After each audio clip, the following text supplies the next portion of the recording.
The Central Bank of Nigeria and the Ministry of Finance share a growth projection of 4.49% for 2026, rising to 4.68%. Inflation is expected to ease gradually with a target to bring it down below 13% by the end of 2026. To meaningfully reduce poverty and unemployment, Nigeria must sustain growth rates of 6 to 7%, well above population growth. The 2026 outlook shows progress, but it confirms that acceleration must be engineered. The growth rate required to achieve a 1 trillion economy is at its minimum 10% in 10 years. And this is different from what I said earlier of 6 to 7%, which is only necessary to reduce the level of poverty in the country. And this brings me to the medium-term fiscal priorities.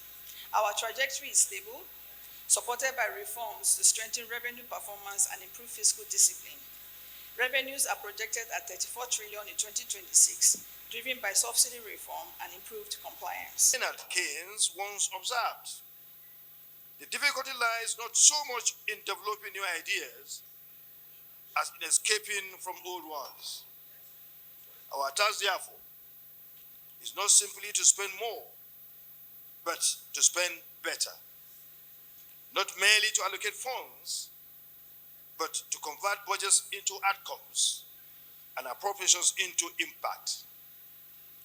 This is why the theme of this hearing, From Budget to Impact, is both timely and profound.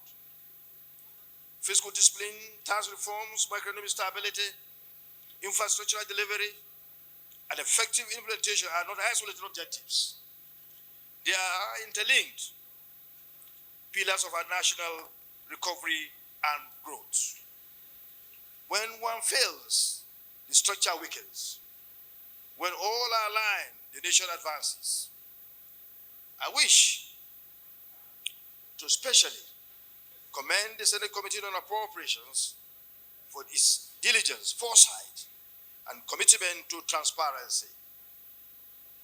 By opening this process to public scrutiny and expert engagement, the committee affirms a core democratic principle that budgeting in a democracy is not done for the people alone, but with the people.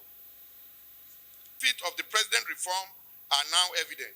Inflation has eased to about 15%.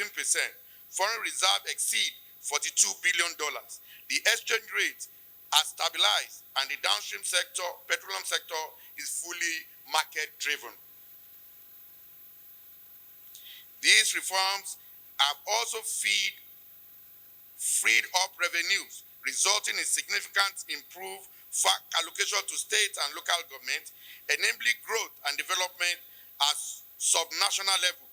These gains are reinforced by an unprecedented infrastructural drive with over 440 roads projects, more than 2,700 kilometers of highway under construction, and major rail projects advancing, strengthening investors' confidence and Nigerian growth outlook. During his recent engagement, Mr. President, the World Bank acknowledged that these reforms are restoring macroeconomic discipline, improving fiscal transparency, strengthening revenue mobilization, and laying the foundation for a sustainable economic growth.